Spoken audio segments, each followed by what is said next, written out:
Buenos días a todos. Lamentamos la tardanza en el inicio de la sesión. Bienvenidos a una sesión más de la Cátedra Gerardo Molina de la Libre. Hoy nos acompaña en el auditorio el profesor César Vallejo. El profesor César Vallejo es doctor de la Universidad Carlos III de Madrid, especialista en Derechos Fundamentales, dirige una cátedra de Teoría Política en la Universidad Externado de Colombia, abogado constitucionalista de esa universidad y perteneciente al Departamento de Derecho Constitucional de la universidad. Pero antes de hablar de la cátedra de hoy, quería hablar del 9 de abril de 1948. Hoy, hace 68 años, murió asesinado quien fuera rector de esta universidad, Jorge Eliezer Gaitán. Y en virtud del homenaje que deberíamos rendirle por su obra y porque la violencia que desató ese día aún nos convoca el día de hoy para saber qué soluciones podemos dar a la violencia de este país, nos permitimos honrarlo con el himno de la universidad. En 2 minutos voy a tratar de traer a colación las palabras que pronunciara, aparte de las palabras que pronunciara el día de la oración por la paz que hizo en la Plaza de Bolívar Jorge Eliezer Gaitán, a raíz de las manifestaciones, de la movilización de orden público ante las palabras del presidente Mariano Ospina y la violencia que se vivía el 7 de febrero del 48 y subsiguientes.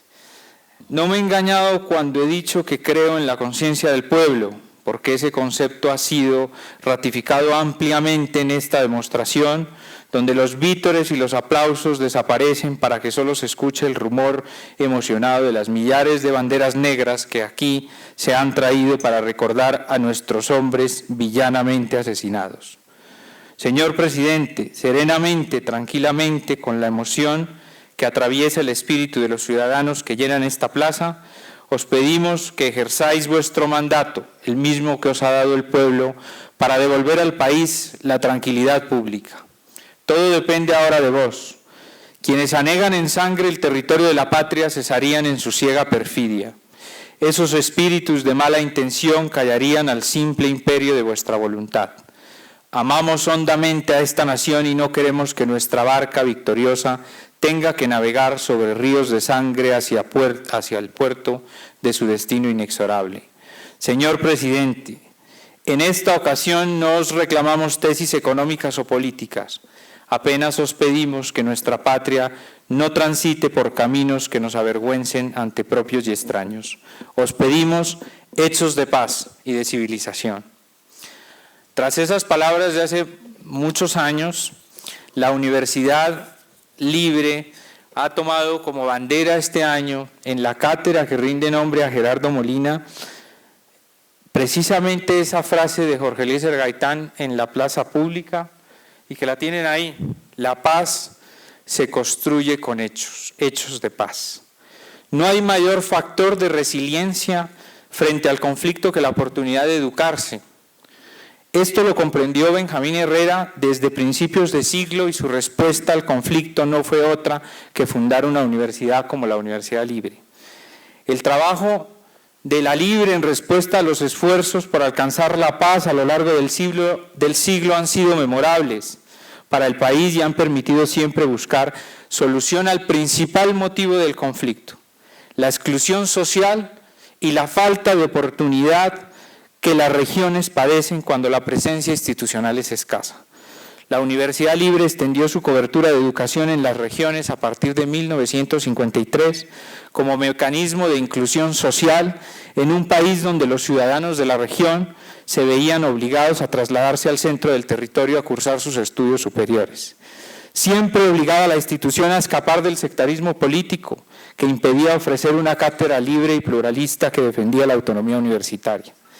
En la actualidad, la Universidad Libre ha contribuido permanentemente en crear espacios de paz, como el que están hoy disfrutando.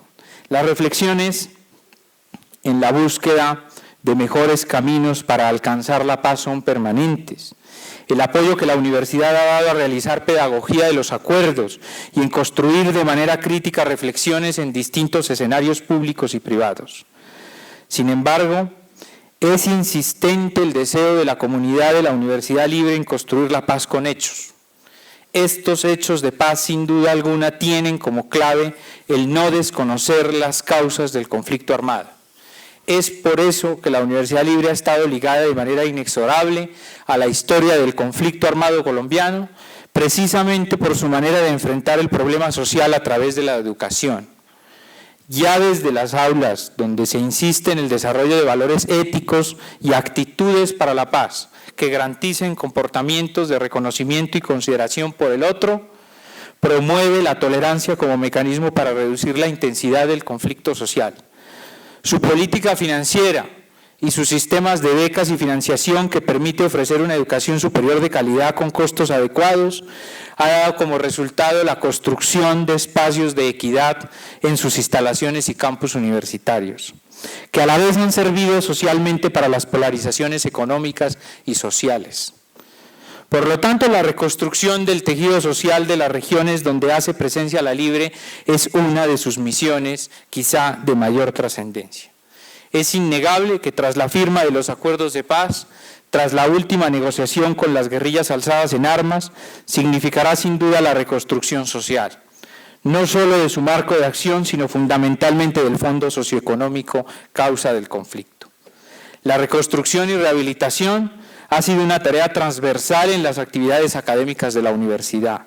Cada disciplina del conocimiento se proyecta para mejorar los entornos y los escenarios jurídicos, ambientales, económicos, sociales y culturales para contribuir a su cambio.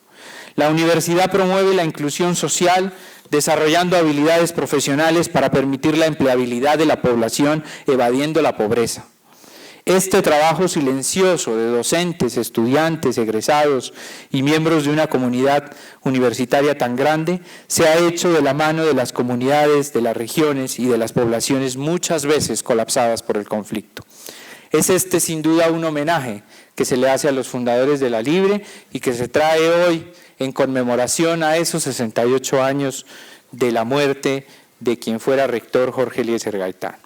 Bien. Y el tema que nos convoca hoy en la cátedra Gerardo Molina, implementación, verificación y refrendación, lo haremos, como lo dije, de la mano de este docente, César Mauricio Vallejo Serna, abogado egresado de la Universidad Nacional de Colombia, con maestría en Derechos Fundamentales y en Estudios Avanzados en Derechos Humanos en la Universidad Carlos III de Madrid, doctor en Derechos Humanos de la misma universidad. Forma parte del Departamento de Derecho Constitucional de la Universidad Externado y su libro último, La política como fundamento de la libertad. Bienvenido, César, a la Universidad Libre y a esta cátedra. Muchas gracias. Bueno, muchas gracias al público, primero que todo, al público presente que viene a escucharnos. Muchas gracias a la universidad y a Mario, digamos, que la representa en este caso, por invitarme a esta cátedra, sobre todo a esta cátedra que no solo es importante porque hace memoria de un grande como Gerardo Molina, sino también porque por aquí han pasado personas de una reputación que tal vez a mí me puede terminar abrumando, ¿no? Entonces, para mí es un honor estar aquí y sin decir más, solamente agradecer por eso. ¿Listo? Entonces, a ver, ¿qué es lo que yo quiero? ¿Qué es lo que me proponen hablar? De lo que me proponen hablar. Me proponen hablar de la implementación, la verificación y la refrendación de los acuerdos. Efectivamente, eso es lo que vamos a hacer. ¿Listo? Pero para que este ejercicio no sea un ejercicio meramente descriptivo, lo que quiero hacer es que, digamos, en el transcurso de la exposición, estas reflexiones en torno a la implementación, verificación y refrendación de los acuerdos, que podrían ser, digamos, unas reflexiones de tipo técnico, lo que quiero es acompañarlas de unas reflexiones de tipo teórico. ¿Listo? Entonces, más allá de que pueda yo describirles en qué consiste la implementación, la verificación y refrendación de los acuerdos de paz, también quiero, al margen, plantearles una reflexión desde la teoría política. Es decir, es cada una de estas partes que implica desde la teoría política, ¿vale? Entonces, más o menos la exposición que yo les propongo es la siguiente. La exposición la voy a dividir en 5 puntos. El primero es una reflexión general sobre los acuerdos y el problema de la soberanía. ¿vale? El segundo punto, digamos, es un repaso muy breve sobre, valga la redundancia, los puntos del acuerdo. Yo sé que ustedes ya han visto eso con anterioridad, pero es que a partir de ahí salen cosas interesantes que decir. Entonces, vamos a repasar rápidamente los 6 puntos del acuerdo y vamos a decir algunas cosas interesantes sobre ello, ¿no?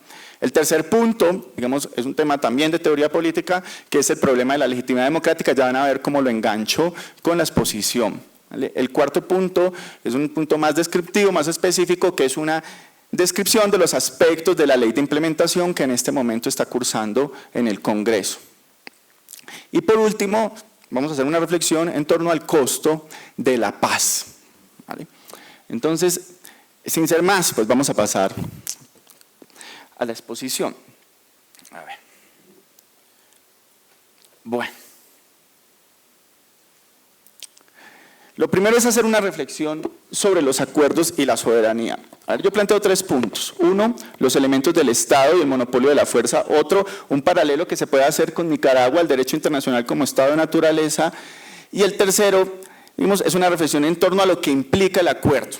Que el acuerdo en el fondo implica una aceptación de que en cierta parte del territorio del Estado no se ejerce el monopolio de la fuerza.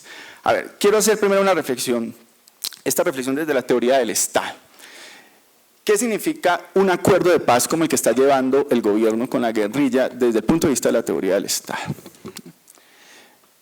A ver, para eso quiero que hablemos primero de los elementos del Estado. ¿Listo? No les voy a hacer una clase de teoría del Estado sobre los elementos del Estado, solamente un repaso breve de unos, y especialmente quiero detenerme en uno en específico, que es el caso de digamos, el elemento de la soberanía.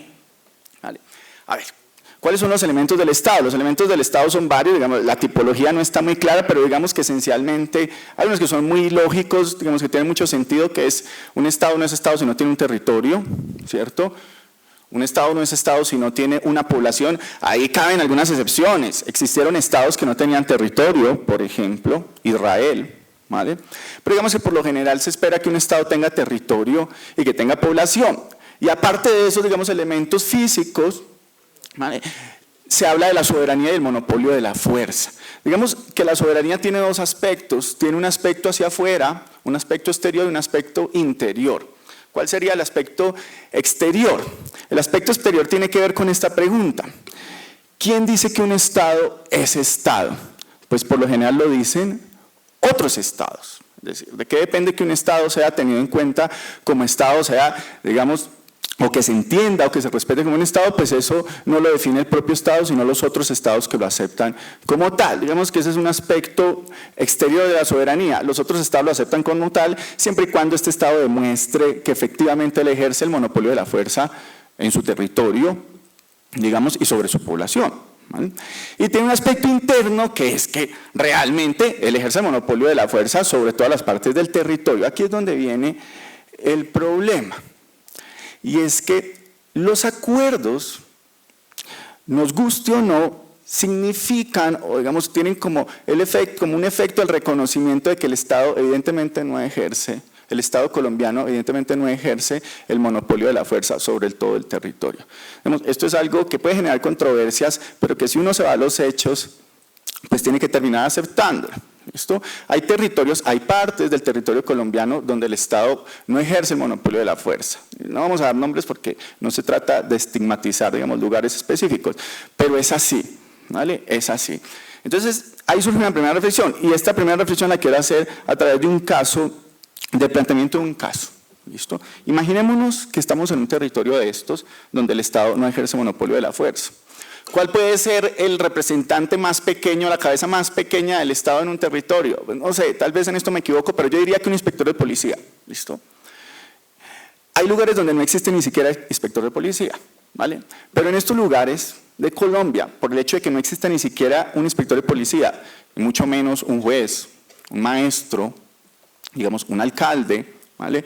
En estos territorios, créanme que la gente no soluciona los problemas a golpes o lo soluciona de una manera salvaje o como en un estado de naturaleza. La gente tiene su manera de solucionar los problemas. Muchas veces lo solucionan a través, digamos, o haciendo uso de la autoridad que se ha legitimado en ese lugar.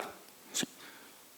En muchas ocasiones es un grupo al margen de la ley, digamos, de guerrillas paramilitares. Pero esto funciona así. Imaginemos un lugar donde nace, o más bien, un lugar donde existen dos fincas, cada una de ellas tiene su dueño, ¿no? Digamos, pensemos en dos personas, en Juan y Pedro. Imaginémonos que Juan se levanta un día y ve que Pedro le corre la cerca, ¿sí? Y encuentra los huecos de la cerca corridas y va y le dice: oiga, Pedro, no sea tan descarado, hermano, mire que me corriste la cerca, es evidente que me estás ganando una parte del territorio, del terreno, perdón.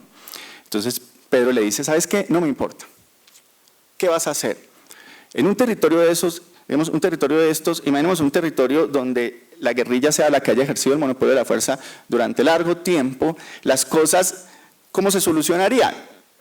Lo que suele ocurrir, digamos, es que Juan vaya donde quien ejerce la autoridad, en este caso, digamos, el comandante guerrillero. Mire, un comandante guerrillero, muchachos, o un comandante paramilitar, lo que sea, no es un tipo, ojo lo que voy a decir, no es una persona irresponsable en el sentido de que no tiene responsabilidad ante nada. El tipo tiene una responsabilidad.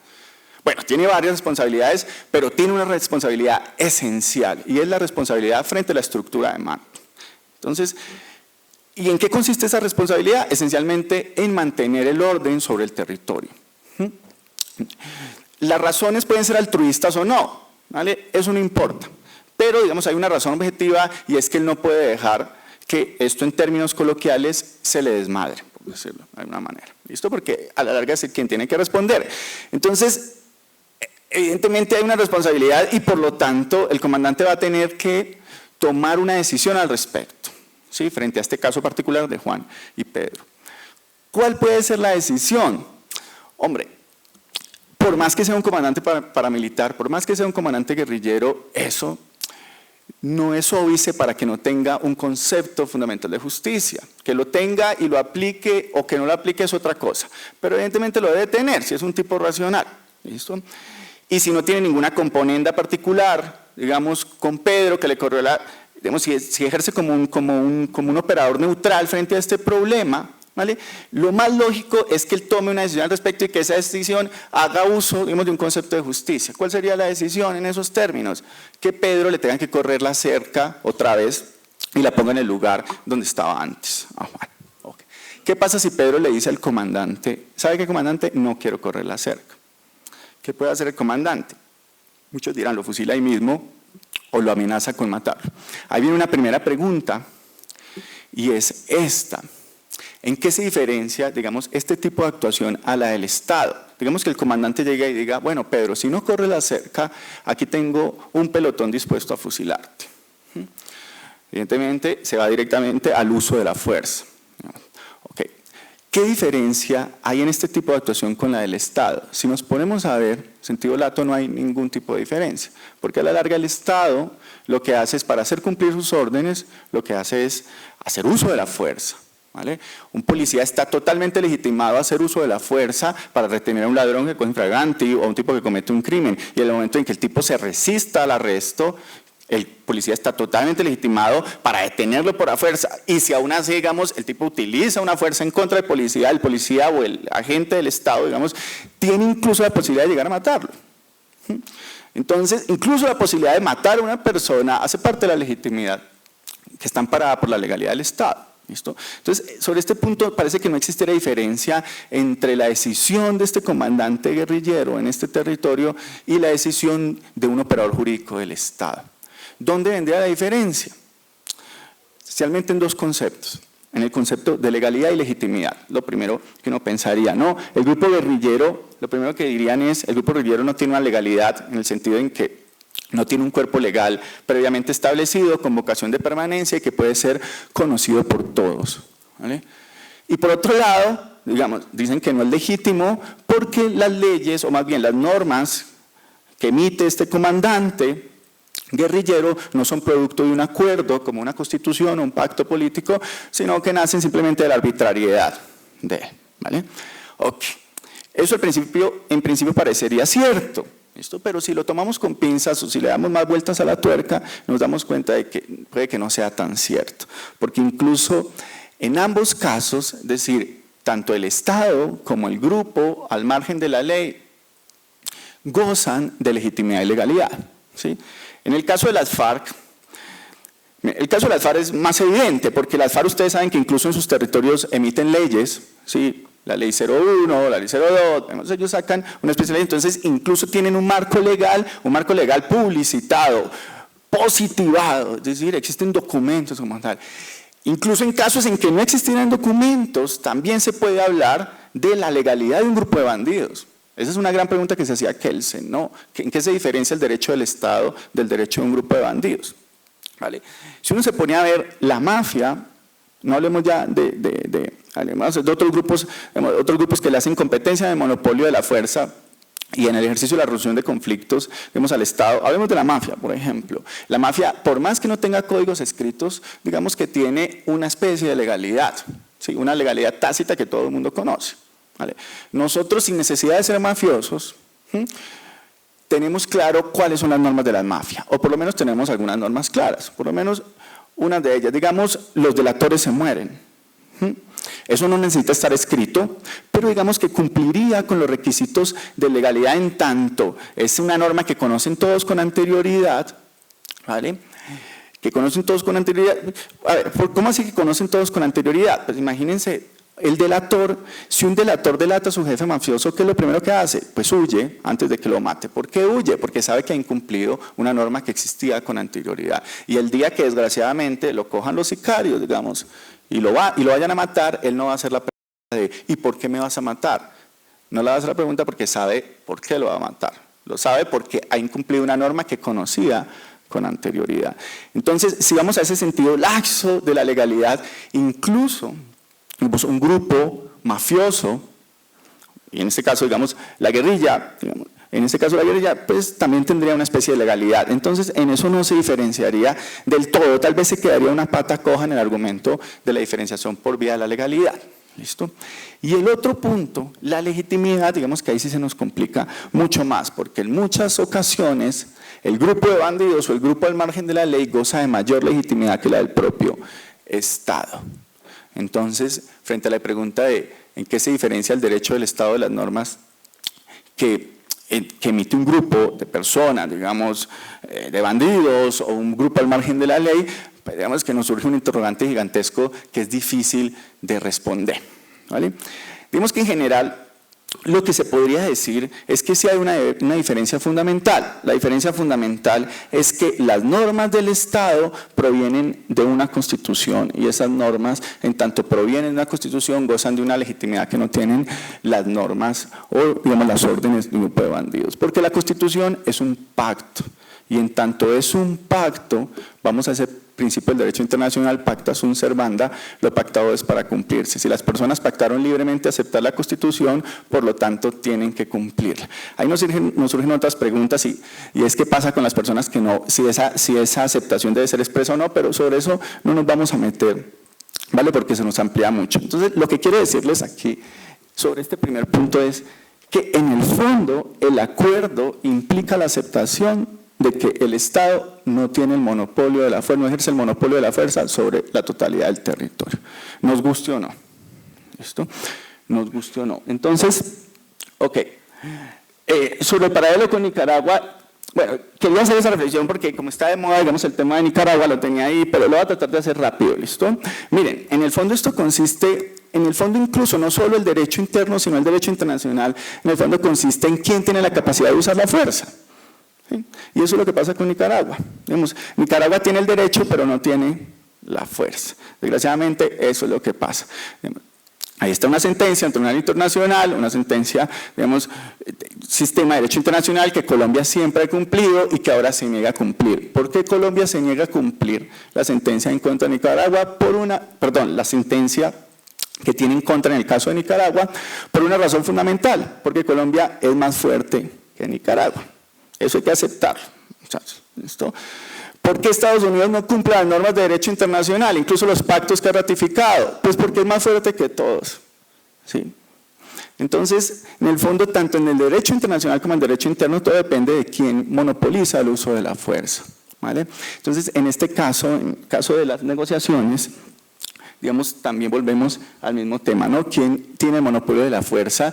Y en este caso el Estado pues reconoce que él en ese territorio pues no lo ejerce, ¿vale? Ok. Entonces, esa es una primera reflexión sobre los acuerdos. Ahora, vamos a hacer una reflexión ya mucho más particular sobre los puntos del acuerdo. Esto ustedes yo creo que ya lo han visto, por eso voy a tratar de ser más breve. ¿Listo? Pero sí hay cosas que se pueden decir al margen en cada uno de estos puntos que me parece que son muy interesantes. Bueno, hablemos del punto 1, la política agraria. La política agraria, esto no es coincidencia que este sea uno de los puntos más importantes del acuerdo. Si bien lo saben ustedes, las FARC nacen en principio como un movimiento de reivindicación campesina, reivindicación agraria. Incluso el matiz del comunismo lo adquiere tiempo después de Marquetalia, el bombardeo de este grupo de personas que quedan después de Marquetalia, Pedro Antonio Marín y compañía. Al principio, esto no lo puedo decir porque no tengo conocimiento de causa, pero es evidente que no tenían, digamos, un contenido político muy claro, ¿no? Digamos, lo que sí quedaba claro es que era un movimiento de reivindicación agraria, eso es lo que estaba claro, pero digamos que no había todavía unos nexos claros con ideologías como la comunista, como el comunismo en general, y esto del socialismo internacional. Esto lo empieza a adquirir las FARC con el paso del tiempo, esencialmente con el triunfo y la expansión de la ola de la Revolución Cubana. Digamos que las FARC toma, digamos, ese componente ideológico y se lo apropia. ¿Listo? Pero en principio el objetivo de las FARC es ese, ¿no? Es un movimiento de reivindicación agraria después de lo que pasa en Marquetalia. Digamos, son campesinos sin tierra que tienen como principal reivindicación esa, ¿no? La recuperación de la tierra. Entonces, tiene sentido que este sea uno de los puntos más importantes del acuerdo, justamente cuando es un acuerdo con las FARC. Ok, entonces, digamos, sobre este punto en particular, pues hay muchas cosas que decir, pero quiero, digamos, hablar solamente de lo más importante. Miren, antes de esto hacer una aclaración. ¿Cuál es la aclaración? Recuerden lo que se ha dicho siempre desde el gobierno. En el acuerdo, nada está acordado hasta que todo esté acordado. Entonces, por más que hayan posiciones comunes frente a esos puntos, uno no puede afirmar de manera tajante que cada uno de estos puntos esté decidido, porque falta la firma final, y hasta que esa firma final no esté, pues ninguno de estos puntos se entiende como definido. Entonces, digamos, vamos a hablar en términos generales de lo que se dice en cada uno de estos puntos. Lo primero, en el punto de política agraria, se habla, y esto digamos es lo que genera más debate, el motivo de mayor debate, se habla de los territorios campesinos, ¿listo? Pero el problema no es tanto que se consagren unos territorios campesinos, el problema, digamos, o lo que genera debate es que esos territorios campesinos han de tener autonomía política, jurídica, administrativa y económica. Es una concesión de soberanía. Ok, quien concede la soberanía es el Estado y de esa manera, digamos, se guarda la facultad de decir qué es derecho y qué no y emitirlo, ¿vale? Pero en el fondo es una concesión de soberanía. Que esté bien o mal no importa, digamos, que tenga razones pragmáticas, bueno, ese no es el punto, digamos, decir aquí, ¿no? El efecto es este. Vale, que esos territorios campesinos no solo van a tener una consagración constitucional que se queda en el papel, sino que evidentemente van a tener un efecto práctico, que es que van a tener una autonomía política, jurídica, administrativa y económica. Eso significa que estos territorios se han de dar sus propias leyes, han de tener, digamos, una economía autónoma, incluso un sistema fiscal autónomo, ¿vale? Incluso economía jurídica, porque se habla, bueno, aunque eso ya la Constitución lo comprende, se habla de una jurisdicción campesina, ¿no? Una especie de jurisdicción campesina que uno podría equiparar, o me atrevo yo a equiparar, con una jurisdicción especial que ya existe en la Constitución colombiana, que es la jurisdicción de paz.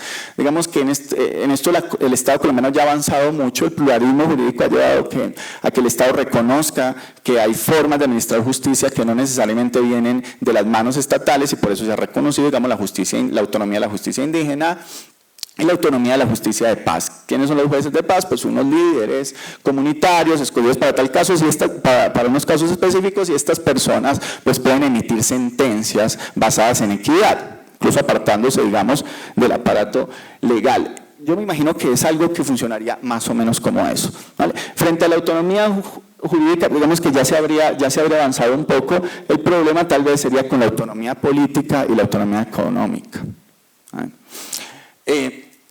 Digamos, dentro de la autonomía política y económica se habla de un fondo, que se va a crear un fondo de tierras de distribución gratuita. En principio pues no parece problemático, ¿listo?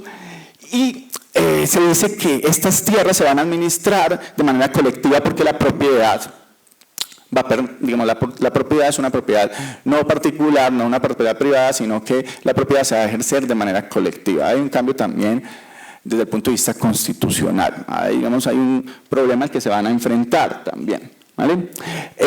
Este fondo de tierras, digamos que se dice que es aproximadamente 8 millones de hectáreas, y otro problema, digamos, legal que va a surgir ahí no solo es que esas tierras se vayan a administrar de manera colectiva, digamos que la propiedad más bien sea una propiedad colectiva, sino que muchas de esas tierras van a quedar en zonas de reservas ecológicas. Entonces también va a haber que hacer unas reformas legales al respecto. Este punto, digamos, tal vez es un punto complicado, pero en el que se ha avanzado mucho en comparación con otros, ¿no? Es el problema de la participación política. De esto también me imagino que han hablado, ustedes ya han hablado de todos los puntos, pero bueno, no está de más hablar un poco más. El problema de la participación política. Pues el efecto, digamos, del punto del acuerdo es que se creen unas circunscripciones especiales, ¿sí? En estos territorios donde la guerrilla, digamos, ha tomado posición de manera legítima que ha ganado incluso legitimidad, así no nos gusta aceptarlo, ha ganado una legitimidad social a lo largo del tiempo, ¿vale? En esos territorios, digamos, se van a convertir en circunscripciones, y a partir de ahí, o haciendo esa división de circunscripciones, o con esa división de circunscripciones, lo que va a hacer es que va a garantizar, ¿sí?, que estas comunidades que han estado bajo el gobierno de las FARC por mucho tiempo no tengan una especie de representación política. En el fondo, pues no se les garantiza solamente la representación política de las comunidades como tal, sino a los miembros de las FARC en específico. ¿Listo? Entonces, eso tendría un requisito, y es que evidentemente muchos de los miembros de las FARC están condenados por varios delitos. Sí, uno de ellos es el narcotráfico, por ejemplo, y otros delitos de lesa humanidad, y hay un escollo evidente, y eso lo deben tener ustedes, lo deben haber manejado muy bien en las anteriores conferencias. Hay un escollo evidente para el ejercicio de la política. ¿Listo? Hay unos actos legislativos que prohíben que personas vinculadas con grupos al margen de la ley, el narcotráfico, el acto legislativo 01 en 2012, saben que se prohíbe que los miembros de grupos al margen de la ley o vinculados con el narcotráfico ejerzan o participen en política. Esto sería algo que habría que solucionar, ¿vale? O que digamos que está en proceso de solución. Sí, y aparte de eso, digamos, aparte de que los miembros de las FARC no tengan impedimentos, o las condenas que tengan en su contra no sean impedimento para que participen en política, hay otro problema, y es que el Estado, en este punto del acuerdo, se compromete a financiar con los dineros públicos la existencia de estos partidos. Esto puede ser legítimo o no, eso les puede gustar o no, pero digamos que ahí se genera otra discusión que tal vez no es el momento de dar, ¿listo? Porque de esto ya se ha hablado. Lo que quiero señalarles es un poco los problemas, ¿listo? Ok.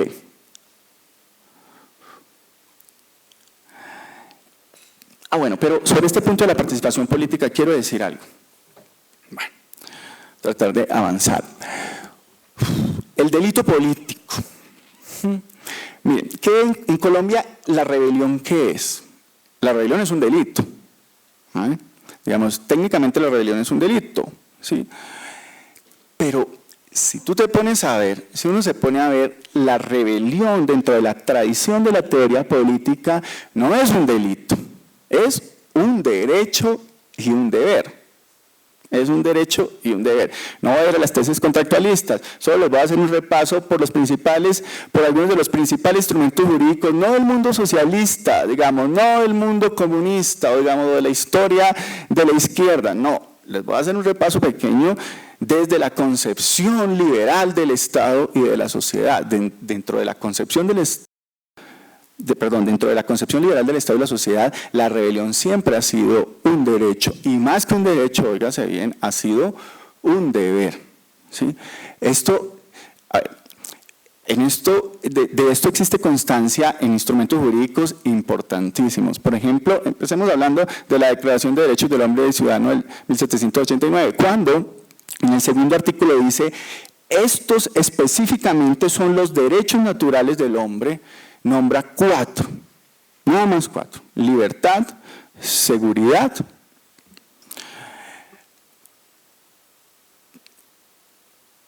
propiedad privada y rebelión contra la tiranía y la opresión.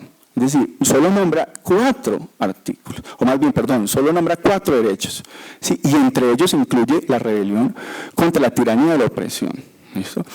La Declaración de Independencia de los Estados Unidos, 1776, en el preámbulo, que es una parte esencial de todo instrumento político, dice, en el preámbulo, en esa parte donde dice, en esa parte donde dice que los hombres de la tierra todos nacen iguales, digamos, toda esa parte tan importante, al final de ese párrafo, acepta, digamos, exhorta más bien a quien la lea que entienda que la rebelión no es solo un derecho, sino lo dice expresamente, es un deber obviamente, cuando quien gobierna se convierte en una especie de tirano que intenta socavar, digamos, los derechos legítimos o la soberanía que ha sido cedida por el pueblo. Entonces, cuando se dice que el tirano o el soberano o el gobierno, digamos, no hace uso correcto de esa soberanía cedida por el pueblo, es derecho del pueblo, es deber del pueblo rebelarse,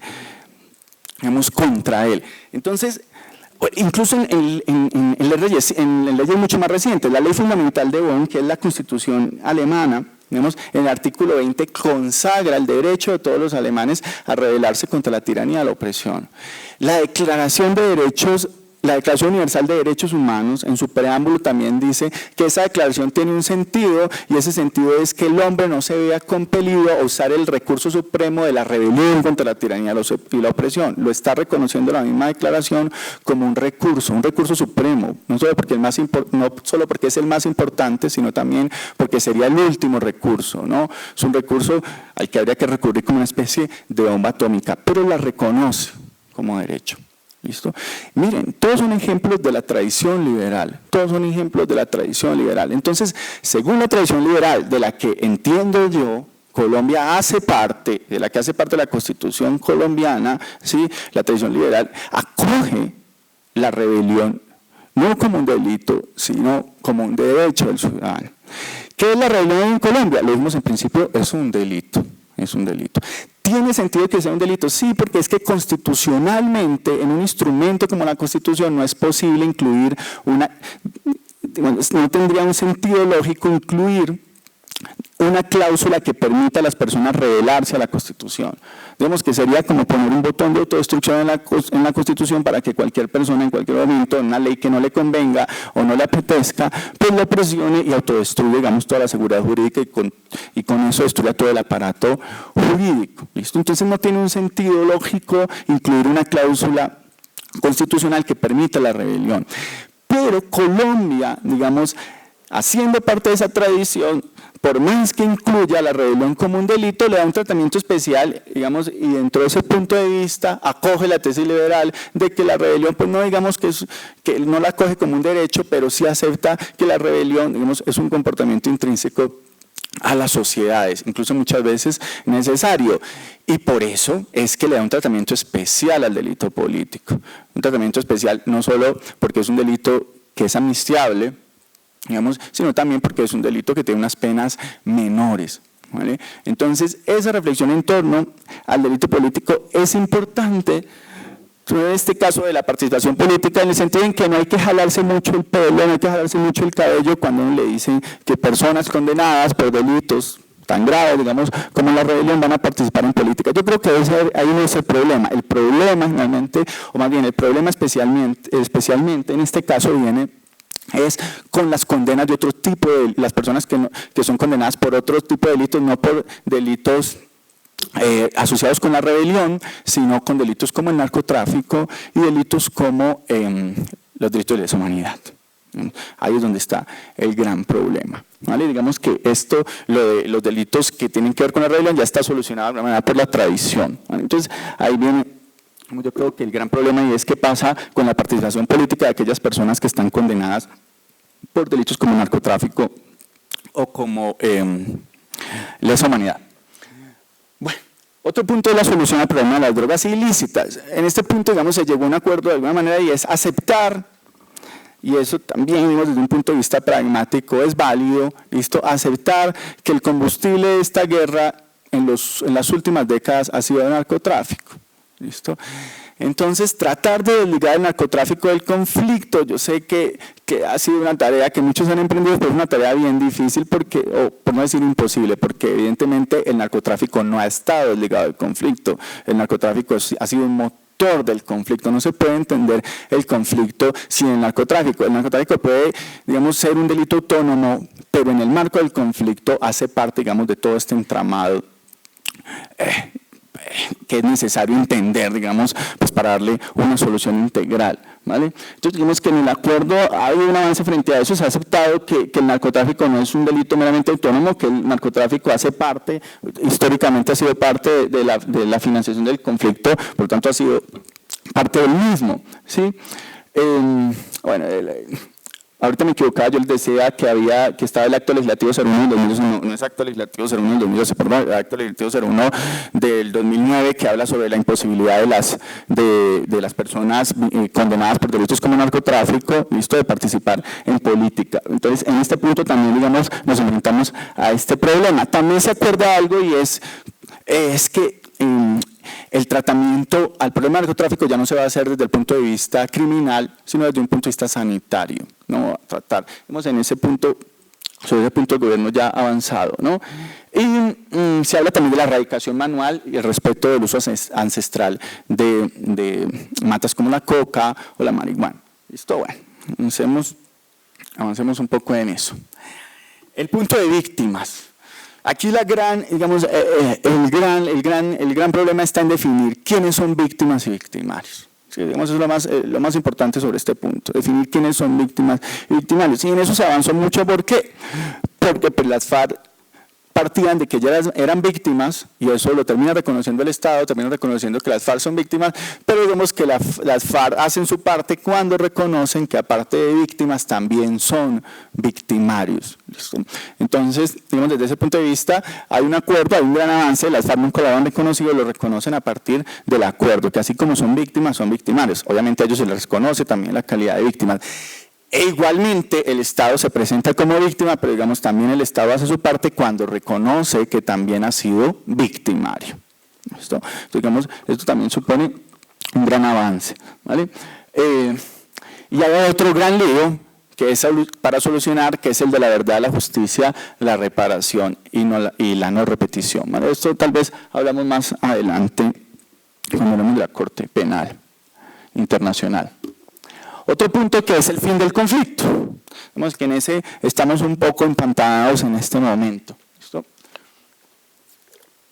Tiene que ver con el cese al fuego bilateral, la dejación de las armas y la reducción de las fuerzas militares. ¿Listo? Evidentemente, el fin del conflicto debe llevar a que la guerrilla deje las armas, a que cese el fuego bilateral, es decir, que cesen los actos hostiles por parte del Estado y por parte de la guerrilla, obviamente.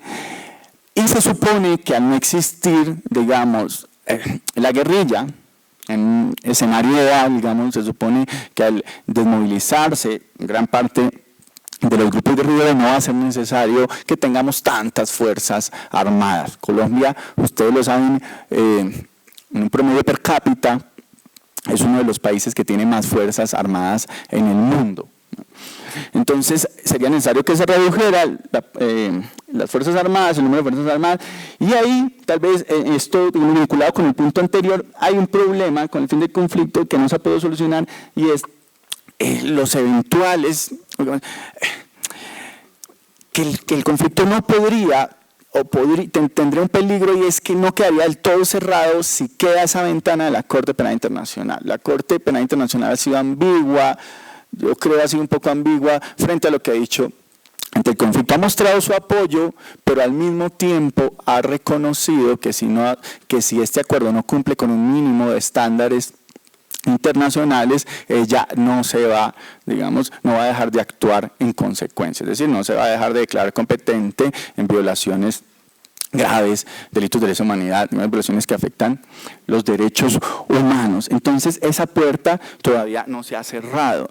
Lo que se espera, digamos, lo que espera la Corte y lo que se esperaría es que se cumplan esos 3 requisitos para que se dé esa especie de solución integral. ¿Cuáles requisitos? Que se dé verdad, justicia y reparación, ¿no? Verdad, ustedes lo saben, que se diga realmente lo que ha pasado, ¿vale? La justicia, entre otras cosas, que se castigue a los culpables.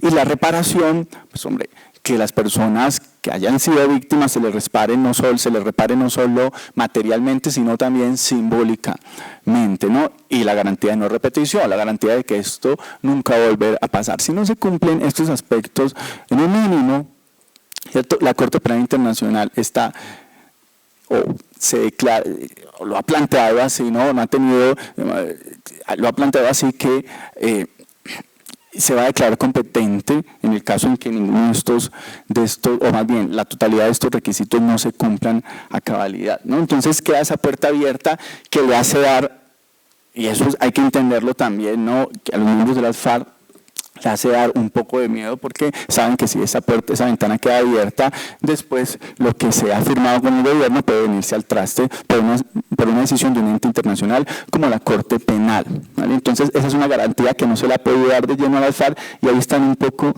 estancados. Y dentro del fondo del conflicto también podemos hablar de la verificación, ¿no? Que la verificación, lo que se ha pactado hasta el momento, eso lo han dicho en un comunicado conjunto, que son esos comunicados que emiten en la Mesa de La Habana, lo que se ha pactado es que van a hacer una verificación tripartita, es decir, una verificación, un grupo verificador se va a crear un grupo verificador del que van a ser parte miembros de las FARC, miembros del gobierno y miembros de la comunidad internacional. Esos miembros de la comunidad internacional, lo que se ha dicho es que van a ser escogidos por el Consejo de Seguridad de la ONU, pero van a ser parte de esos países que van a ser, digamos, esos verificadores deben hacer parte de la CELAC, ¿cierto? La Comunidad de Estados Latinoamericanos y del Caribe. Ok.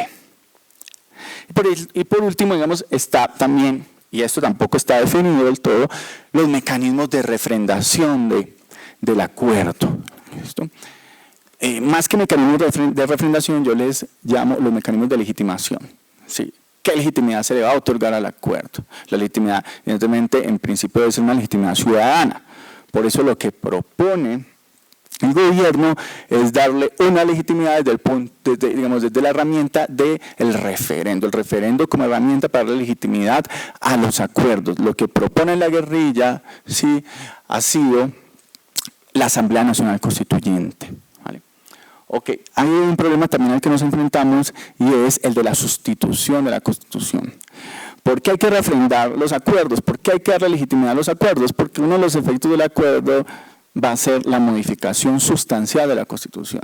Esto va a ser así, esto no va a ser una reforma, una reforma edulcorada, digamos, una reforma descafeinada, esto va a ser una reforma seria a la Constitución.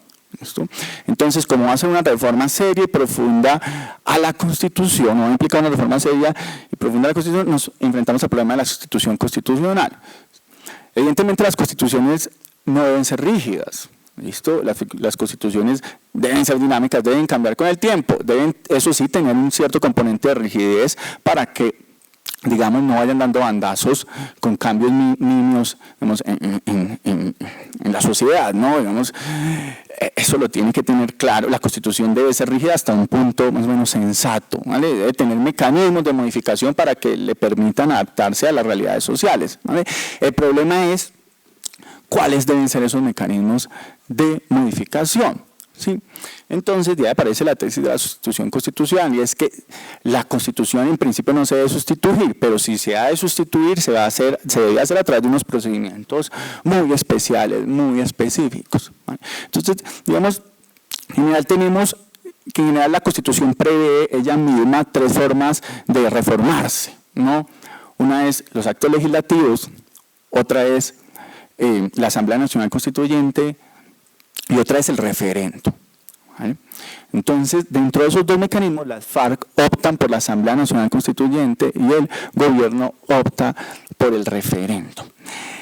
Cuando se habla de la sustitución constitucional, esta teoría no está del todo acabada, pero la Corte, digamos, en sus sentencias al respecto, deja entrever que cuando se va a hacer una sustitución material a la Constitución, el mecanismo idóneo para hacerlo no es un acto legislativo, obviamente, porque ese sería, digamos, el menos rígido de todos, ¿sí? Incluso tampoco debería ser el referendo, ¿vale? ¿Por qué por el referendo? Ya vamos a ver una reflexión sobre la legitimidad democrática. El referendo dice que no debería ser el referendo y apunta o deja, digamos, deja entrever que el mecanismo idóneo para hacer una sustitución constitucional ha de ser la Asamblea Nacional Constituyente, ¿sí? Y no un referendo. Okay. Eso evidentemente es lo que propone las FARC. La Asamblea Nacional Constituyente, pues, evidentemente solucionaría las cosas, permitiría que la Constitución se reformara de una manera mucho más fácil, mucho más expresa, ¿sí?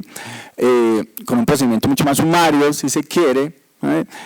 Pero pues genera muchos resquemores, ¿no? Es una Asamblea Nacional Constituyente no es otra que una refundación de la patria, o una refundación del Estado, y por eso también es peligroso, ¿no? Digamos, tirar todo al traste, destruir todo el edificio y volverlo a levantar, pues puede ser interesante, pero también puede abrir la puerta a cosas muy peligrosas, ¿vale? Entonces, si no hablamos de eso, digamos que ahí queda el problema de la Asamblea Nacional Constituyente y la razón por la que genera tanto resquemor. El otro punto es el referendo, que es el que propone el gobierno. Entonces, sobre el referendo en específico, quiero hacer esta reflexión sobre la legitimidad democrática. A ver, cuando se propone el referendo como forma de legitimación de los acuerdos, pues digamos que se va al argumento democrático. ¿Quién puede ser mejor para darle legitimidad a un acuerdo que las propias personas? Sí, maravilloso, evidentemente la legitimidad es algo que tiene que ver con la aceptación de las personas, ¿vale? Es algo que tiene que ver con la aceptación de las personas. Por lo tanto, si un acuerdo como estos pretende ser legítimo, pues tiene que tener la aceptación de las personas. Y en ese sentido se propone el referendo, ¿vale? Pero hay un problema y es que no hay que caer en la trampa, y en esto voy a ser arriesgado en lo que voy a decir, en creer que las decisiones democráticas, por el simple hecho de ser decisiones democráticas, son correctas e incluso legítimas. ¿Vale? Miren, hay muchas decisiones que no solo quedan por fuera de la democracia, sino que deben de quedar por fuera de la democracia, ¿sí? Porque si no, la democracia terminaría aplastándolas. A ver, el ejemplo es este. El primer ejemplo son los derechos humanos. ¿Listo? Los derechos humanos son un ámbito de decisión en el que no puede, o más bien, un espacio de decisión en el que no puede influir la democracia. No digamos influir, pero más bien sobre el que no puede decidir los mecanismos democráticos. ¿Qué es lo que quiere decir? Los derechos humanos tienen una lógica contramayoritaria. Uno podría arriesgarse a decir que tiene una lógica antidemocrática, porque los derechos humanos precisamente nacen contra el poder, en principio el poder abrumador del Estado, y después, cuando se llegan las soledades democráticas, contra el poder abrumador del Estado, pero también contra el poder abrumador de la mayoría. Los derechos humanos nacen como derechos individuales, es decir, como derechos del individuo que se enfrenta a un poder que lo supera, venga este del Estado o venga este de un grupo mayoritario de individuos. Entonces, hay que entender eso, ¿no? Los derechos humanos nacen con una lógica contramayoritaria en el sentido en que, mira, esto lo quiero expresar así tal vez. Yo creo que no hay mejor definición de un derecho humano, ustedes lo deben haber visto, hay una escena que quedó grabada y que quedó para la posteridad, que fue la escena de la Plaza Tiananmen en China, cuando una persona, ¿cierto?, se para en una carretera, viene una fila de tanques chinos que evidentemente vienen a arrasar con la rebelión, o vemos que una rebelión, pero con la revuelta que hay en la Plaza Tiananmen de China en los 80, finales de los 80, Y esta persona queda eso grabado, ¿no? Es una escena maravillosa, ¿no? Ella sola es capaz de detener una fila de tanques del ejército chino. Eso me parece el mejor ejemplo de lo que es un derecho humano, ¿no? Una persona sola frente al poder. Siempre se habla de los derechos humanos como derechos de las minorías, pero es que no existe minoría más pequeña que el individuo. ¿Sí? Y por eso es que los derechos humanos nacen como derechos individuales, derechos que crean una barrera de protección para el individuo, que protegen al individuo frente a los poderes externos, vengan estos del Estado o de la mayoría. Entonces tengan en cuenta que los derechos humanos nacen con esa lógica mayoritaria, contramayoritaria, perdón. Y por eso las decisiones sobre los derechos humanos no se deben someter a la mayoría, porque precisamente como pretenden proteger a la minoría, si se sometieran a la mayoría, terminarían teniendo el efecto totalmente distinto. Hay algo que está demostrado desde el punto de vista de las leyes físicas y desde el punto de vista de las leyes sociales, o no desde la sociología, si se quiere, ¿no? Y es que la mayoría siempre va a tratar de aplastar a la minoría. Eso es una fuerza incontrolable. El hombre actúa de una manera cuando es un individuo, el hombre actúa de dos maneras, una como individuo y otra como grupo. ¿Sí? Está demostrado, hay estudios sociales que demuestran que el hombre tiene, digamos, comportamientos distintos. Cuando el hombre actúa en masa, cuando el hombre actúa, digamos, como mayoría, actúa de una manera distinta, tiene una lógica distinta. ¿Listo? Entonces, no voy a decir nombres, pero para dar este ejemplo diré, ¿por qué creen que ahora, por ejemplo, en la discusión no tanto el matrimonio igualitario, ya incluso la discusión sobre, una discusión ya más específica sobre la adopción o el derecho de adopción que puedan tener las parejas del mismo sexo, ¿por qué, digamos, hay congresistas que quieren llevar el debate a la sociedad? ¿Por qué quieren que estas decisiones se tomen de manera refrendataria? ¿Por qué quieren someterla al referendo? No porque crean o porque estén de acuerdo con abrir el debate. En realidad lo que saben es que si una decisión de estas se somete al referendo, evidentemente perderían. El caso, digamos, es decir, el derecho no sería reconocido porque las mayorías en Colombia, yo me atrevo a decir, sí, no aceptarían un tipo de derecho como este, ¿no? Entonces, digamos, que eso queda claro, ¿no? Que los derechos humanos tienen una lógica contramayoritaria y que por eso están por fuera de las decisiones democráticas. Ahora, la pregunta es, ¿el acuerdo de paz puede quedar por fuera de la decisión democrática? ¿Sí? O el resultado del acuerdo, ese acuerdo final, o es conveniente que ese acuerdo final se someta a las decisiones democráticas o no. En principio uno diría que sí, ¿no? Que es conveniente, porque es algo que afecta a la generalidad de la sociedad, hombre, y no la afecta de una manera solamente social económica, sino también desde un punto de vista constitucional. ¿Vale? Entonces, la pregunta es esa, ¿no? En principio sí, que sea conveniente o no, o digamos que sea bueno o no, tal vez uno puede decir sí es bueno, tal vez me equivoqué aquí, digamos uno puede decir que es bueno en tanto a la gente le da legitimidad, conveniente tal vez no es muy conveniente, porque es posible como las cosas están, digamos esto es una opinión más que una reflexión estricta, como las cosas están, el acuerdo en caso de que se llegue a un feliz término del acuerdo y se someta al referendo, en estos momentos el referendo, las encuestas, aunque algunas encuestas muestran una mejor perspectiva, otras no, ¿vale? El referendo hay que aceptarlo, podría poner en peligro todo el trabajo que se realizó en el acuerdo, ¿no? Entonces no sé si esto sea conveniente. Desde un punto de vista, digamos, de la teoría o de lo que diría un abogado, alguien que cree en esto del derecho, pues diría, hombre, los acuerdos evidentemente hay que legitimarlos a través de un mecanismo, sea la asamblea o el referendo. Desde un punto de vista pragmático, para que esto se lleve a cabo, para que el acuerdo, digamos, se concretice y exista con vía jurídica, ¿vale? Lo mejor sería que no se refrendara, sino que pasa directamente. Ahí, digamos, habrá unos problemas también que podríamos debatir, pero bueno, pero este no es el punto, no me quiero quedar en este punto, aunque es muy interesante, pero quiero seguir. Bueno, y la pregunta sobre el referendo es, hay algo también, una crítica que tengo, y es que se habla indistintamente, aunque en el proyecto de implementación se habla estrictamente de referéndum, ¿listo? En muchas ocasiones el gobierno, digamos, emisarios del gobierno, en documentos públicos se habla indistintamente de referéndum y de plebiscito. En esto hay que tener cuidado, ¿vale? ¿Por qué hay que tener cuidado? porque un plebiscito, desde el punto de vista terminológico, no es lo mismo que un referendo. ¿Listo? Aunque lo quieran hacer ver como lo mismo. ¿Cuál sería la diferencia? Tal vez, esto desde teoría jurídica, que el que el plebiscito no tiene un carácter vinculante, en cambio el referendo sí lo tendría.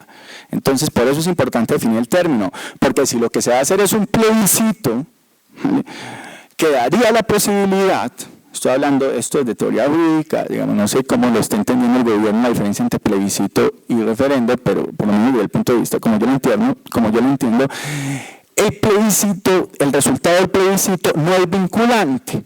Por lo menos no es vinculante jurídicamente. Obviamente, si el 99% de las personas dice sí, hay una especie de vinculación social o real ahí, es que un presidente, digamos, no puede decir no cuando el 99% de las personas dice sí. Pero digamos que el plebiscito dejaría esa posibilidad de que, ya que la decisión no es vinculante, pues el gobierno podrá tomar una decisión en X o en Y sentido, ¿vale? El referendo, en cambio, sí, desde la teoría jurídica tendría un efecto vinculante. Entonces, si lo que se va a hacer en un referendo, hay que tener en cuenta que lo que se decida en el referendo va a terminar vinculando al gobierno, digamos, en la decisión que va a tomar a continuación. Y si la decisión del referendo es no, pues lo que tendría que hacer el gobierno con mucho dolor es tirar al traste con los acuerdos y hacer caso, digamos, a la voz ciudadana, que es no aceptamos los acuerdos. Entonces, por eso es importante hacer esa aclaración entre lo que son referendo y plebiscito y qué es lo que se pretende, si hacer un referendo o un plebiscito, ¿vale? Ok. Ahora, quiero hablar ahora de algo más específico, que es la ley de implementación. ¿Listo? Ustedes ya saben, está en curso ahora en ese momento la ley de implementación de los acuerdos de paz, o el proyecto de ley de implementación de los acuerdos de paz. Como esto es un acto legislativo, pues ya de vuelta son alrededor de 8 debates. ¿Listo? Ya va en la segunda vuelta, ¿vale? Y ya salió, digamos, el documento de lo que está conciliado en la primera vuelta. ¿Sí? Ya se dieron los 2 debates en las ambas cámaras. ¿Listo? ¿Cuáles son los principales aspectos de esa ley de implementación? Aquí voy a leerlo rápidamente y después hacemos unas reflexiones sobre los mismos. ¿Listo? Entonces, en esto va, ojo que esta no es la ley de implementación como tal, este es el proyecto de ley que ya va bien avanzado. Vemos que ya va más allá de la mitad del camino legislativo. ¿Listo? Estos son los puntos del acuerdo, de la ley, el proyecto de ley de implementación de los acuerdos. No va a leer todo el articulado, o sea, qué cosas importantes. El acuerdo legislativo pretende crear las herramientas legales necesarias para garantizar el cumplimiento de los acuerdos. Ese es el principal objetivo de ese acuerdo. Advierte el gobierno que ese acuerdo legislativo no reemplaza en ningún caso la refrendación. La refrendación es prerequisito para que entre, digamos, en vigencia jurídica, para que entre o se pueda implementar la ley, o la ley entra en funcionamiento. Digamos, miren que el mismo gobierno, no sé, yo entiendo, digamos, que desde el punto de vista jurídico es importante, digamos, recalcar lo necesario que es gozar de legitimidad ciudadana, que el acuerdo goce de la legitimidad ciudadana, pero también veamos que el gobierno se empeña en atarse las manos es el mismo con el referendo. Eso es desde el punto de una política pragmática y más con todo ese esfuerzo que se ha hecho, si esto es conveniente o no, ¿vale? Pero es el mismo gobierno el que se empeña en poner el referendo como prerequisito para que todo esto funcione. Entonces, el mismo gobierno dice que por más que se emita el acuerdo, digamos que se produzca el acto legislativo, por más que se produzca el acto legislativo, este acto legislativo no entrará en vigor hasta que no se haya dado el referendo. Obviamente, si el referendo es no, pues se supone que ese acuerdo legislativo, pues como si nunca hubiera existido. ¿Sí? Ok. El acto legislativo propone agilizar los procedimientos. Bueno, me equivoqué. Le propone agilizar los procedimientos de producción normativa en cabeza del Congreso del Presidente.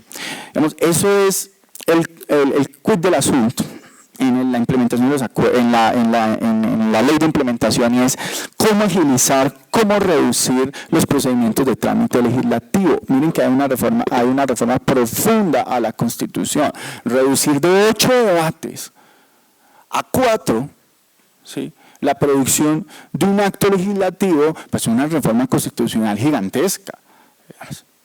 Es una reforma constitucional gigantesca y profunda y sumamente grave. ¿Listo? Entonces, eso es lo que se propone. Hombre, hay que ver el sentido de esto, ¿no? Y es que hay que estar preparado por si el acuerdo entra en vigor, pues se necesita que exista todo un aparato jurídico para que esto pueda funcionar, ¿no? Entonces, el gobierno, digamos, se anticipa e intenta crear todo ese marco jurídico para que esto pueda funcionar, ¿no? Entonces, es necesario que pueda crear ese marco jurídico de manera ágil y por eso la reducción en los tiempos y en los requisitos de la creación de los actos legislativos y de las leyes en general, no solo de actos legislativos. Entonces, ¿qué es lo que se propone? ¿Cómo se propone reducir los procedimientos y el tiempo de la creación de las leyes? Esta reducción va en cabeza o apunta a simplificar los términos de producción normativa para dos entes fundamentales, el Congreso y el presidente. Que para el Congreso lo que estipula es crear una especie, esto suena un poco despectivo, pero voy a decir así porque suele entenderse así, una especie de congresito, ¿sí? Es decir, una especie de comisión pequeña, una comisión después que está acompañada con otros procedimientos, ya lo vamos a explicar, pero tratar de crear una especie de comisión especial que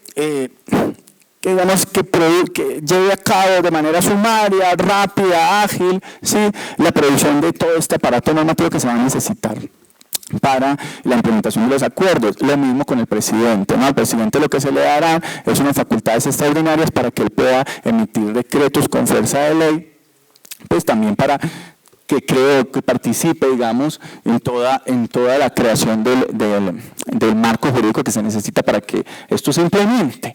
¿Listo? Entonces, me voy a seguir leyendo. Entonces, primero se propone la creación de una comisión legislativa para la paz, esa es una comisión especial, ¿no?, que tramite de manera ágil leyes y actos legislativos necesarios para la implementación del acuerdo final. Entonces, ¿cómo se plantean los procedimientos? Que primero existe un debate en la comisión y luego en cada una de las plenarias. ¿Quién integra esa comisión? La integran los miembros, la primera vez que integran la comisión son los miembros de las comisiones primeras del Senado, de las comisiones primeras de Cámara, perdón, de las comisiones primeras del Congreso, de las comisiones primeras de Senado y Cámara, más otros 12 miembros escogidos de otras comisiones, no importa, digamos, de la Generalidad del Congreso, pero eso sí, debe haber algo que se debe respetar, un criterio que hay que respetar, y es la proporcionalidad de la representación en el Congreso, es decir, que esos 12 miembros que no hacen parte de las comisiones primeras de Senado y Cámara han de ser escogidos respetando los criterios de proporcionalidad en el Congreso. También respetando obviamente la cuota de género, eso quedó en la conciliación, y la cuota para las minorías étnicas. Ok. Esa comisión tiene en principio, tendrá una vigencia de 6 meses prorrogables a otros 6. ¿Vale? Entonces, digamos, eso sería en principio lo que se plantearía para la comisión. Miren, esto es importante tanto para la comisión como obviamente para los decretos presidenciales. La iniciativa legislativa le pertenece únicamente al Ejecutivo, al presidente de la República. Es decir, esa comisión solo va a conocer de leyes no propuestas ni siquiera por ellos mismos, por los miembros del Congreso, sino únicamente por el presidente. ¿Vale? Entonces, el presidente se guarda para sí la facultad de presentar proyectos de ley para esa comisión. Miren la preponderancia del Ejecutivo. Ya vamos a hacer una reflexión sobre esto, ¿vale? Pero miren otro de los aspectos, y estos son artículos, estos no son conclusiones, son artículos directamente del proyecto de ley de implementación. Las modificaciones, tampoco el artículo está redactado de una manera más larga, pero dice, uno de los artículos dice, las modificaciones, en principio no se podían hacer modificaciones. El primer proyecto de ley que se presenta decía que no se podían hacer modificaciones a los proyectos de ley que presentaba el Ejecutivo. Después se aceptó que se hicieran modificaciones, pero eso sí, esas modificaciones deben antes contar con el aval del gobierno nacional. En el fondo, entonces, lo que se está diciendo es no se pueden hacer modificaciones si no lo acepta así el gobierno nacional, más o menos más de lo mismo, ¿no? Antes, pues no se podían hacer tajantemente, ahora sí se pueden hacer, lo que se llegó a la conciliación fue que sí podían hacer, siempre y cuando las acepte el gobierno nacional. Entonces, por un lado, el gobierno nacional es el único que tiene la capacidad de presentar los proyectos de ley, y por otro, es quien tiene la última palabra en sí a estos proyectos de ley. En el trámite legislativo se le pueden hacer modificaciones o no. Frente al control de los acuerdos, al control constitucional, frente al control constitucional de estos actos legislativos y de estos proyectos de ley, se estipula que la Corte Constitucional ha de realizar con brevedad, ¿sí?, un tipo de control previo automático. Es decir, la Corte ha de, antes de que entre en vigencia los proyectos de ley, ¿sí?, la Corte ha de hacer un control previo, ¿sí?, y automático de estos proyectos de ley. Ok. Y la otra parte que es muy importante, digamos, en esta implementación, por un lado la creación de este tipo de congresito, digamos, y de otro lado está las facultades extraordinarias que se le otorgan al presidente de la República, ¿sí? Ya lo dijimos, facultades extraordinarias que ya empiezan a ser extraordinarias desde el momento en que se dice que solo él puede presentar los proyectos de ley, pero aparte de eso se le da otras facultades para que emita a lo largo de 90 días, durante 90 días prorrogables por otros 90 días, porque tenga la facultad de emitir decretos con fuerza de ley, que podría decirse se circunscriben solamente a leyes ordinarias, y a lo que serían leyes ordinarias. El resto de tipo, las otras leyes estatutarias, acuerdos, actos legislativos, esos sí tendrían que pasar por la Comisión Legislativa Especial, ¿vale? El presidente podría emitir leyes siempre y cuando podría emitir decretos de ley siempre y cuando estos versen sobre leyes de tipo ordinario, ¿no? Las otras leyes, digamos, leyes especiales, esas sí tienen que ir por la Comisión, ¿vale? Esos 90 días son prorrogables por otros 90 si así lo decide el presidente. ¿Vale? Entonces, digamos, hay más la preponderancia, otro poco de la preponderancia del Ejecutivo. Sobre estos decretos de ley, la Corte ejerce un control posterior y automático.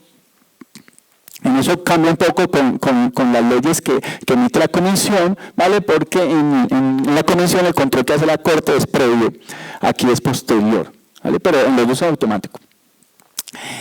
Y además de eso, además de crear, que es lo grave, digamos, de la ley de implementación, de crear las facultades extraordinarias para el presidente, crear esta especie de congresito, hacer esa reforma constitucional tan importante, además de eso, en ese proyecto de ley de implementación se incluye un artículo que habla del plan de inversiones para la paz, ¿sí? Entonces dice que en el Plan Nacional de Desarrollo el gobierno ha de destinar una serie de recursos que deben ser recursos adicionales a los que ya están destinados a esa zona, es decir, deben ser recursos adicionales, no debe tomarse en cuenta los recursos que ya están destinados dentro del Plan Nacional de Desarrollo. Sí, el gobierno va a destinar recursos especiales adicionales en las zonas y para las personas mayormente afectadas por el conflicto, ¿no? También hay muchas cosas que decir, ¿no? Que es una modificación del Plan Nacional de Desarrollo, y, digamos, y se pregunta uno bajo qué criterios ha de aplicarse, digamos, esa modificación en la ejecución del presupuesto. Los criterios no quedan del todo claros. Se dice que se beneficiarán especialmente las personas más afectadas con el conflicto y los territorios obviamente también más afectados, ¿no? Pero, digamos, hay criterios que no quedan claros sobre esa ejecución del presupuesto. Entonces, vamos ahí también un problema que solucionar. Ok. Un comentario sobre esto. Digamos, es evidente que en la ley de implementación lo que queda claro es que hay una preponderancia del Ejecutivo, y esto, digamos, ha sido una de las grandes críticas al proceso de paz. Por más que uno esté de acuerdo en que esto sea un paso necesario que tengamos que dar, digamos, para cerrar este capítulo de este libro, hombre, es evidente que ahí se refleja una vez más el hiperpresidencialismo que vive en los países latinoamericanos, específicamente Colombia, ¿sí?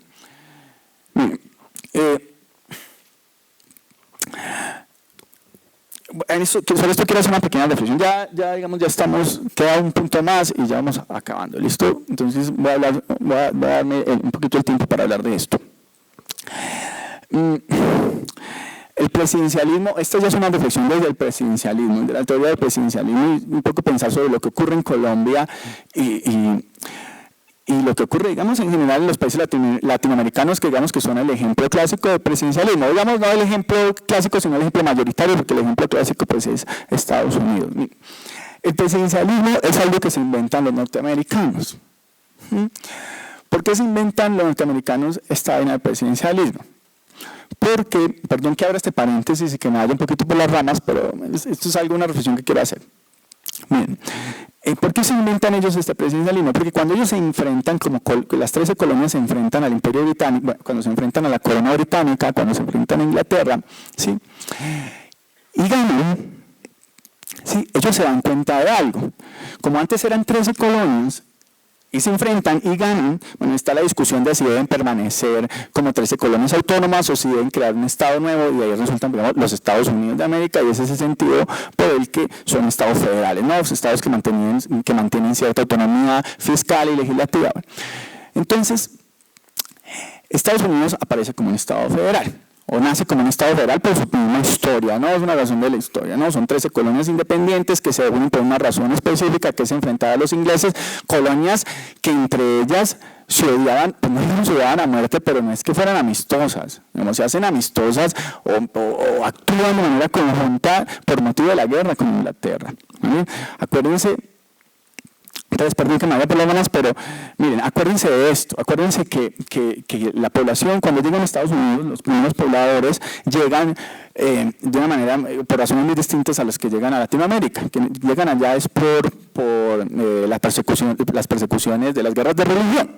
Y entonces ellos se van ubicando, digamos, en la costa este, y se ubican de acuerdo a la religión con la que llegan. Por eso tiene sentido, digamos, que los anglicanos se ubican y crean Virginia, que es el territorio de la reina virgen, digamos, reina Isabel, por eso los anglicanos se ubican allá.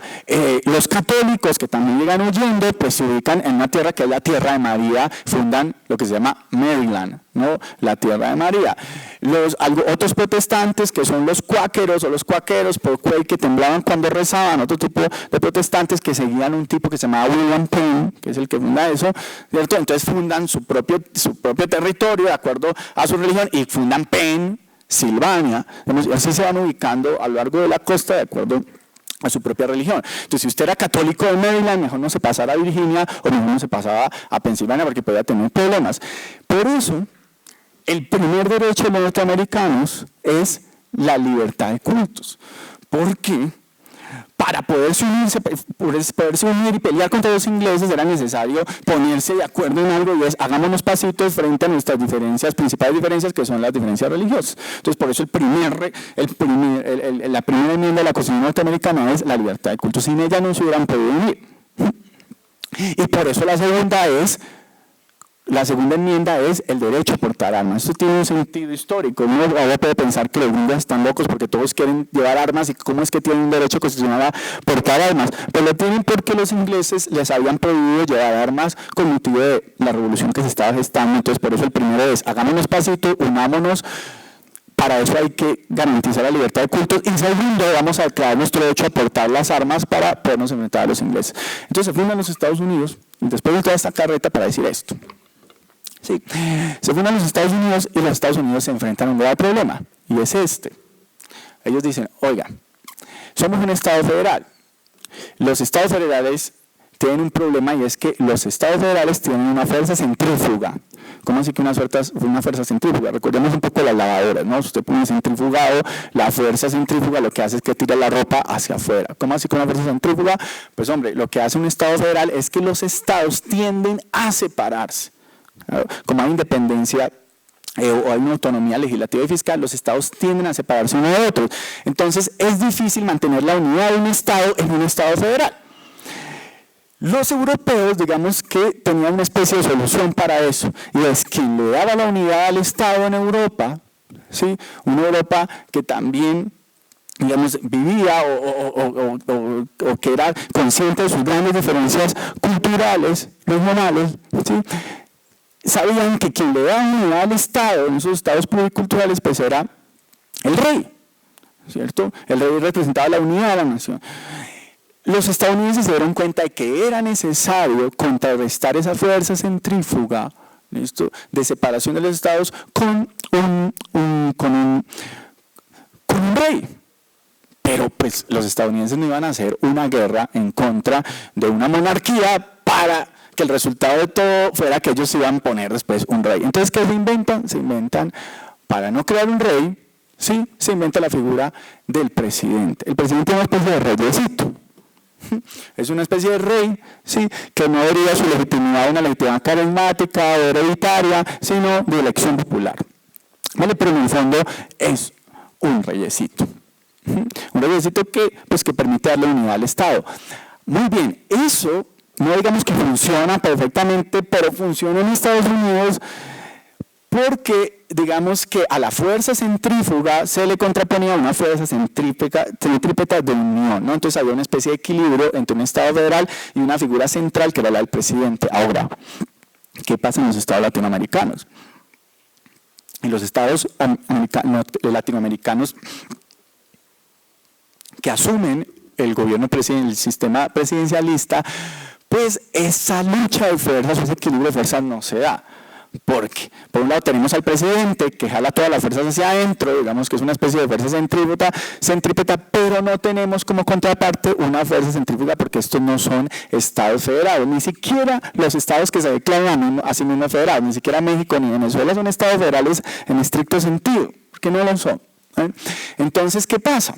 Pues hombre, si tú le entregas ese poder gigantesco a un presidente y aparte de eso no lo acompañas, digamos, de una autonomía estatal, una descentralización del Estado, pues lo que ocurre en estados centralistas como estos, los latinoamericanos, es que hay una fuerza que se lleva todo hacia el centro, que es el presidente, y aparte de eso, un sistema establecido de tal manera que hace que todo se vaya hacia el centro también. Entonces lo que se da es una especie de hiperpresidencialismo o algo que algunos osan llamar, digamos, el cesarismo presidencial, ¿no?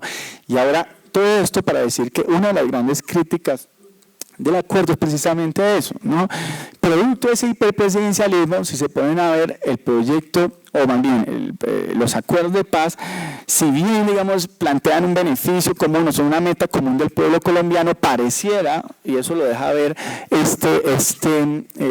proyecto de implementación, el proyecto de ley de implementación de los acuerdos, que fuera una iniciativa exclusiva, no solo exclusiva, sino de responsabilidad única del gobierno nacional, del presidente. Es una de las mayores críticas que se le ha hecho al acuerdo y verdaderamente es una crítica que cala, y un ejemplo de eso es esta ley de implementación, ¿no? Les decía, el gobierno se guarda la facultad de ser ellos los que presenten, de ser él el que presente los proyectos de ley, y segundo, es el que se guarda la facultad también de modificar o no esos proyectos de ley. Ok. Y por último, digamos, quería hacer una reflexión en torno a los costos de la paz. Este es, digamos, el último punto.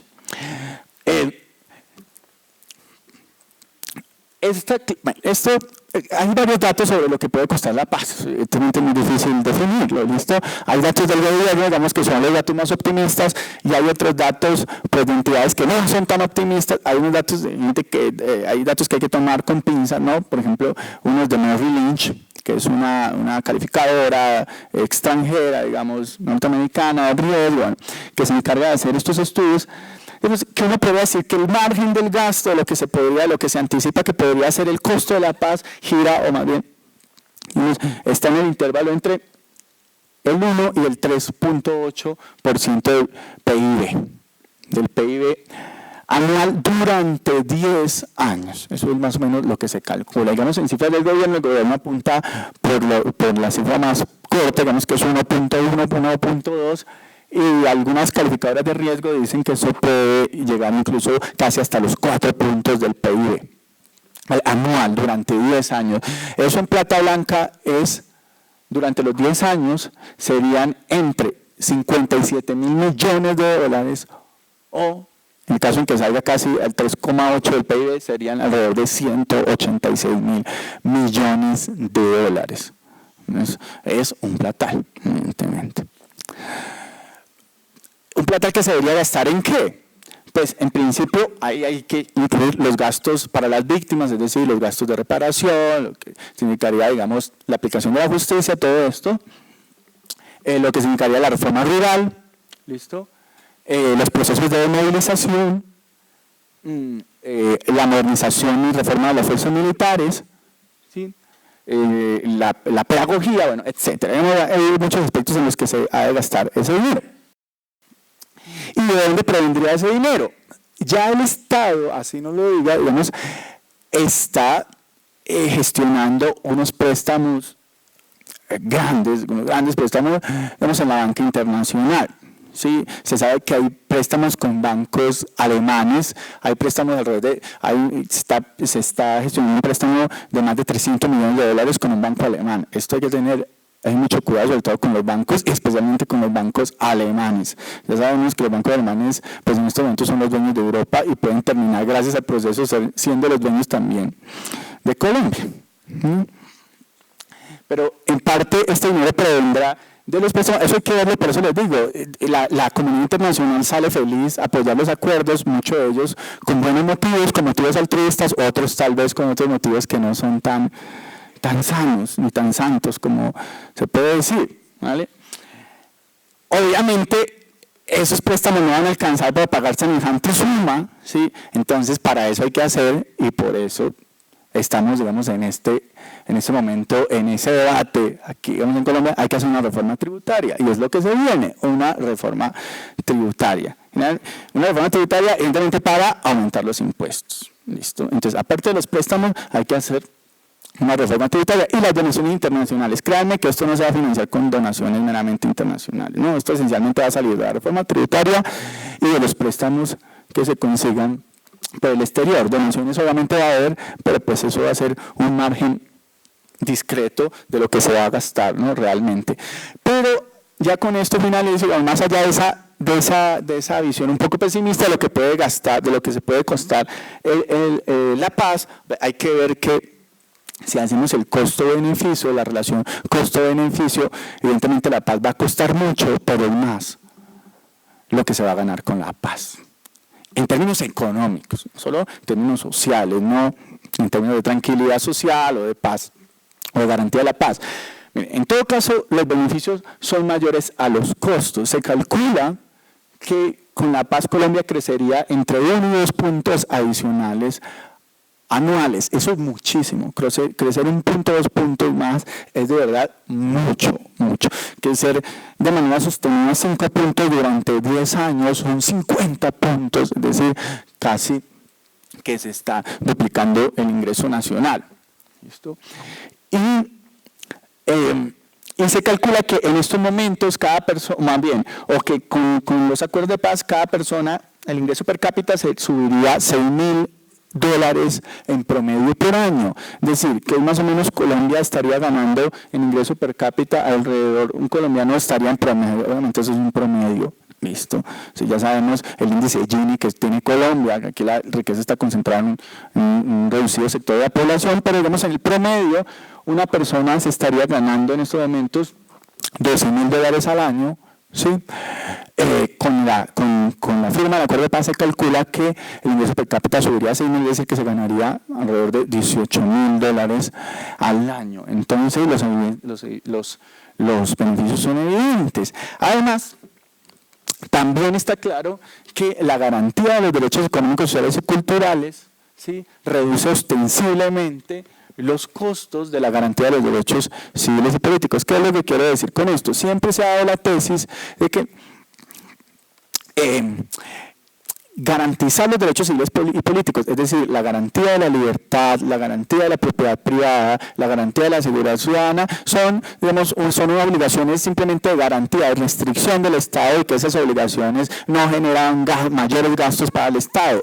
En cambio, los derechos económicos, sociales y culturales que tienen que ver ya no tanto con la igualdad formal, es decir, la igualdad ante la ley, sino más con la igualdad material, con garantizarle a todas las personas de manera digna una vivienda, salud, educación, que esos derechos económicos, sociales y culturales sí que exigen un gran gasto del Estado y por eso se les llama derechos prestacionales. Entonces, por eso casi siempre los Estados suelen garantizar únicamente los derechos civiles y políticos y no los derechos económicos, sociales y culturales, por más que sean derechos humanos. Esa diferencia la plantea la Constitución colombiana. La Constitución colombiana, digamos, hace una clasificación de los derechos y clasifica los derechos unos derechos, digamos, de VIP, por decirlo de alguna manera, unos derechos de mayor categoría que garantiza efectivamente que son solamente los derechos civiles y políticos, tanto así que le pone un título en la Constitución que se llama los derechos fundamentales y después declara unos derechos como de segunda categoría que dice estos sí son derechos humanos pero no nos comprometemos a garantizarlos,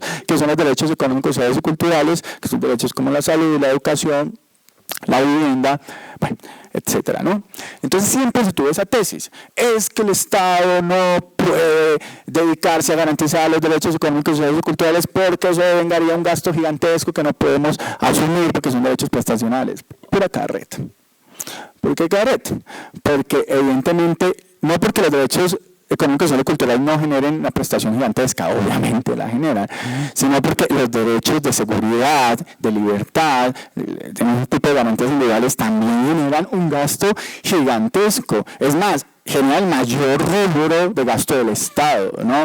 El mantenimiento de la seguridad. ¿Cuánto vale? Para mantener la libertad, la propiedad privada que se necesita? Se necesita fuerzas militares, se necesita una fuerza policial, se necesitan cárceles, se necesita un aparato judicial, se necesitan un montón de gastos gigantescos, tanto así que en seguridad, ustedes saben, el rubro que se lleva en el presupuesto nacional es gigantesco y está demostrado, sí, no solo con experiencia exitosa en los estados de bienestar, que la garantía de los derechos económicos, sociales y culturales sí que tiene un efecto muy positivo y es la reducción en el gasto que se requeriría para garantizar los derechos civiles y políticos. Es decir, Platón quiere decir que si las personas tienen, personas malas van a existir, es una reflexión ética que tal vez no tenga mucha importancia, pero decir que malos siempre va a haber, gente que quiere ir en contra de la legalidad y que quiere aprovecharse de los demás siempre va a haber, pero es evidente que las cifras de criminalidad suben en tanto las personas no tienen garantizados unos mínimos de subsistencia, ¿no? Entonces, si la opción es garantizarles un mínimo de subsistencia, la consecuencia lógica de eso es que se reduzcan los índices de criminalidad, por lo tanto, se reduzcan los gastos del Estado en ello, ¿no?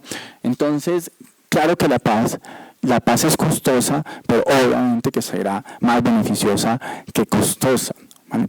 Bueno, en general yo sé que la exposición fue un poco ecléctica en algunas cosas, ¿listo? Pero bueno, en general eso es lo que quería decir. Les quiero agradecer por su atención y bueno, y escucharlos a todos. ¿Vale? Muchas gracias. Buenos días, muchísimas gracias por la presentación, pero me asalta una duda en el tema de la referendación. De acuerdo a lo que usted expuso, si es para legitimar por todos los ciudadanos el tema del acuerdo de paz, entonces el plebiscito, sea sí o sea no influiría porque de todos modos se tendrá que reformar la Constitución. Eso es lo que yo le entendí en su exposición. Entonces yo quisiera saber si eso es tan cierto o no. Gracias. Bueno, compañero, muchas gracias por la pregunta. A ver, lo que quería decir era que hay un problema de ambigüedad en el lenguaje del gobierno, porque en el lenguaje del gobierno se utiliza indistintamente el término referendo y plebiscito. Yo digo que hay una ambigüedad y es una ambigüedad grave porque habría que aclarar qué es lo que pretende hacer el gobierno. Queda claro en la ley de implementación que lo que quiere hacer es un referendo, pero muchas comunicaciones oficiales hablan también del plebiscito. ¿Por qué es grave eso? Porque las consecuencias del referendo y del plebiscito son distintas, ¿vale? Si es un referendo, la respuesta sí o no es una respuesta vinculante. Es decir, el gobierno estaría obligado a actuar en consecuencia de lo que se diga en el referendo. Si es un plebiscito, por eso te digo yo, desde la teoría jurídica un plebiscito no es vinculante. Desde la doctrina del plebiscito se diferencia el referendo en tanto no es vinculante. Es decir, que la decisión puede ser sí o no, pero será el gobierno nacional el que, digamos, tomará una decisión en X o Y sentido, ¿vale? Entonces, lo que quería decir es que si es un referendo como tal, la decisión sí es vinculante y en ese sentido pues puede ser, digamos, una garantía para el gobierno en el sentido en que muestra o que demuestra la legitimidad por parte del Estado, perdón, por parte de la población, pero también puede ser un arma de doble filo, porque si la respuesta es no y esta respuesta es vinculante, pues echará al traste con todo ese esfuerzo gigantesco que fue el proceso de paz. ¿Sí? Pero digamos, en esencial lo que quería decir es que si el referendo es vinculante, si el Estado, si el gobierno se decide por hacer un referendo, miren que hay voces, por más que la tesis sea la tesis de la legitimidad y que esto hay que darle, digamos, hay que abrigarlo de legitimidad, hay voces que le dicen y le recomiendan al presidente que no presente, o más bien no ponga a disposición los acuerdos de el referendo, porque puede irse todo al traste, ¿no? Y lo que dicen es que se otorgue legitimidad al proceso, una legitimidad indirecta a través del Congreso, simplemente, sin necesidad de refrendarlo, ¿vale? Pero si el gobierno apuesta por el referendo, obviamente la decisión es vinculante y se va a tener que atar a lo que decida el pueblo. Eso sería lo que quería decir. No sé si te aclaré ese punto. Bueno, mil gracias a todos los asistentes por participar en esta carta.